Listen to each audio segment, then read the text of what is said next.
Sum up, if you can, what the mood's like at the moment, because it's been quite a week. Yeah, it's good. It's been enjoyable.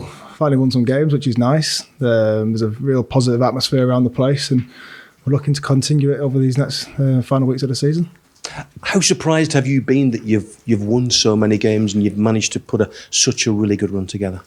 I won't say I'm surprised, because I know the quality we've got in this group and the togetherness and the team effort we've got, and we've been so close this season, but then details have really let us down, and for one reason or another we've managed to sort of find details in the recent games.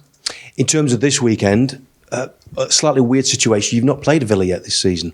Twice to come in a fortnight. What's that going to be like? Yeah, it's unusual, but I'm sure we'll all get a good look at each other this weekend, and then it's a quick turnaround and playing again the week after. So, yeah, interesting, strange circumstances, but a good opportunity for us to go out there and put another 3 points on the board, because the way we've been playing and performing, as I said, the quality we've got, we're looking to win games. I think most people now see it as a three-way scrap between yourselves, Leeds and Everton. They don't play till Sunday. You play Saturday. How does that work with you psychologically? I think we've just got to put points on the board, really. I think if we start relying on other teams to drop points or draw or whatever, it's not really in our hands, and we need to look after ourselves. If we put the points on the board, we'll be fine. So we go into the games thinking about ourselves, and whatever happens to the other teams will happen, and hopefully we'll be okay coming into this season. The interim manager's just been nominated for Manager of the Month. Fair. So rightly so, I think. Yeah, I mean, what sort of job has he done, as far as you're concerned? I think, as he said, he's probably not giving himself enough praise, to be honest. I think he's trying to put it all on us. That's probably the kind of person he is. But he has really just reminded us of who we are. We've got a lot of players who've been at this level for a long time now, a lot of experience and a lot of good players. And then details will let us down. He's just reminded us that we are capable of winning games and performing well. And I think we've proven that in the last few weeks. Under pressure, he just seems to be coping really well. Yeah, he's been great. Him and Jenky, who's probably stayed a bit more in the background, and Ben, to be fair. It's not been anything drastic. It's not like he's performed miracles, but he's just reminded the players of how good we can be. And we have proven that in the last few weeks, but we need to continue because the season's far from over. Is Ben better off a centre-half or with a tracksuit on? No, I do like him beside me. He's dealt well with it, to be fair, because it's not an easy position to be in.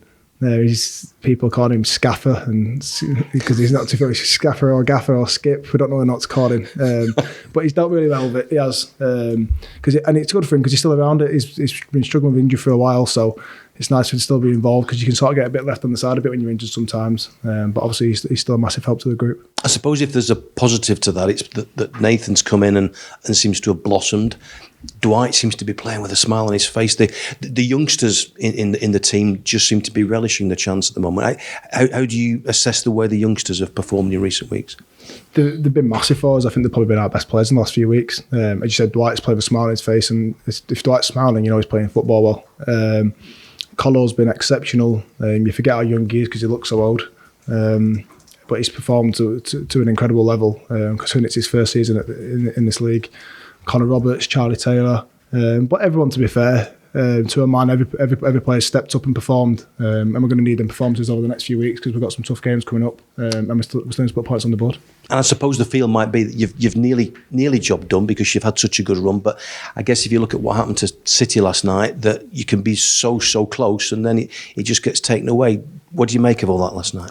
Oh yeah, bizarre. I was ready to go up to bed and call it a day, and then before you know it, I scored 2. And it turned to Madrid's favour. So it shows how soon it can turn around and how quick it can, even to the best teams, because I think City are the best team in the world from the teams I've played against.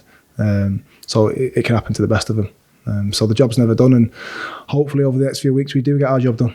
Do you have a target in mind, points-wise, or do you just take each week? No, I mean, everyone always says 40 points is sort of the mark, don't they? But it varies from season to season. Sometimes it's 33, sometimes it's 40. So I think we've just got to take it game by game. And the more wins you put on the board, the happier we'll be coming into the season. Thank you. Thank you. James, just on Nathan Collins, how good a player is he? And what's his potential, do you think? Because he's still obviously very young. Well, he's got huge potential. He's played a fair few games this year, way more at this level than a lot of lads of his age, and played really well. So it's still a learning experience for him as well. He's still got time to improve and bring his game on. But the level he's performing at now, at such a young age, I mean, he could go right to the top for sure because he's showing great quality. You've mentioned how well a lot of the players have played in the last few weeks. You seem to have a lot more of an attacking threat as well. Do you feel you're more confident going forward, do you think?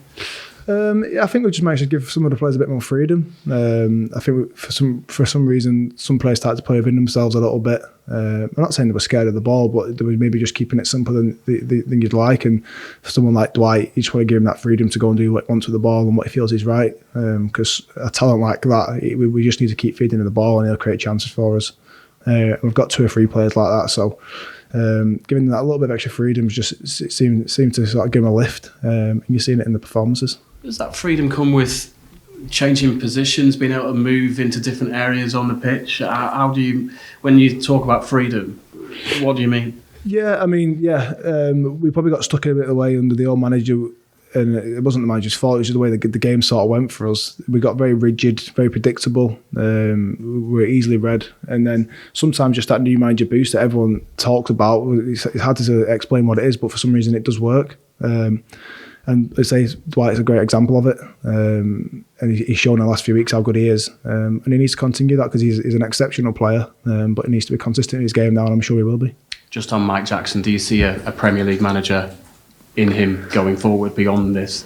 I mean, he's shown what a great job he's done here over the last few weeks, him and Jenky. So he's done exceptional for us. He's brought us on and he's brought results, which is the most important thing as a manager. What the future holds for Jacko, I'm not too sure, but I can only say how well he's done with us, and he's done a great job. Burnley as well, potentially in the future. Yeah, I mean, I think Ben's a bit too young to be talking about his managerial career yet. But he's been great around the place. A very unusual position for him to be in, but he's dealt with it really well, as I expected him to, because that's the kind of person and professional he is. What are you expecting from Aston Villa? Because their form hasn't been great. I know they beat Norwich, but I think it's just 1 win in 6 for... Yeah, I think they're probably one of the teams where results don't really show how well they've played some games. I watched them against Spurs and I thought they were excellent first half and could have been 3 or 4 out of sight. And then before you know it, they're 3-0 down against Spurs. So sometimes results always don't reflect how good a side can be. So we know the dangers they've got going forward. And they're an exciting team to watch. So it'll be a difficult day for us to come up against them. But we're in good form and we're feeling good. So we're looking forward to it. Wish you well, James. Thank you. Thank you. Hi, James. Just looking back at that Watford game, how momentous an occasion did that feel? How much of a lift has that given anyone, the way you won that game and the momentum it can perhaps bring you in the final sort of month or so? Yeah, I mean, it's always you want to win the game either way, but when you win it like that, it does just feel that little extra special. The way the away fans travelled there, that packed end. And to win it the way we did, it felt like a massive day. But we can't think that that's all the season done now because we've had one good win there. We need to sort of kick on from that again, which we have done in recent weeks, putting them wins back to back. So we need to move on from that. But it did feel like a massive day for us. Yeah, it's a slightly unusual setup. You referenced it there with Ben being involved in the coaching team, and it's sort of going game by game. But it just seems to be fitting at the moment. Does it feel like that for you, that what's going on out there is the best way forward at the minute, just sort of taking everything one step at a time? Yeah, I mean, I think when the manager did go, it felt strange at first because we were also used to the environment we were in. But it has worked, so for now it seems like it was the right decision to make. And as I've said, Ben's been dealing with it really well. It's a difficult position to be in because he's still trying to rehab and get fit himself. So he's dealing with it really well. And the players have responded to it. We're performing to a better standard and we're winning, which is the most important thing. Has Jacko changed anything sort of defensively in terms of the setup? I know you and Colo are obviously together now as opposed to yourself and Ben. Is anything different? Obviously he was the centre half. Is anything different now at all, or is it just... No, I think as Jacko said, he's not changed too much. You'd think because the results have changed so much, there's been drastic changes, but there hasn't. We knew we weren't performing too badly. We just wasn't picking up results, which unfortunately in this game is what it's all about. So I say the reminders that people needed, but then wins bring confidence, and then so to get them back-to-back ones going into the Watford game was brought us great belief, and you still that belief again in the Watford game, coming back from behind. And it's kind of in your hands now for the first time in what feels like a long time as to where the the future lies in the Premier League. How much sort of attention do you pay Everton and Leeds? I mean, did you watch the Everton-Chelsea game on Sunday? I know it's nothing you can do anything about, and will you watch the games on this Sunday, or do you just want to get your head down? Yeah, of course. You can't just turn a blind eye to it. You know what's going on.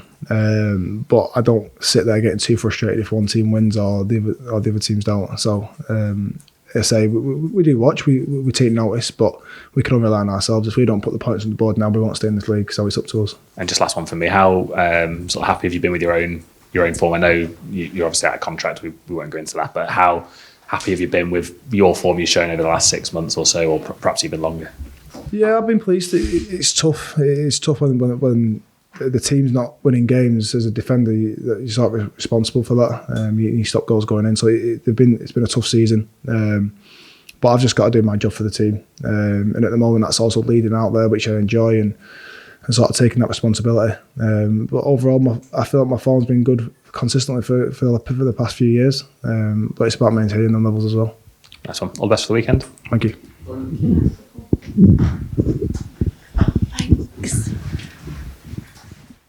Yeah, James, you talked there about the previous manager and it's sort of feeling a bit strange. Obviously, he was here for such a long time. You've been here for quite a while as well. Kind of how did you find that adjusting to different voices?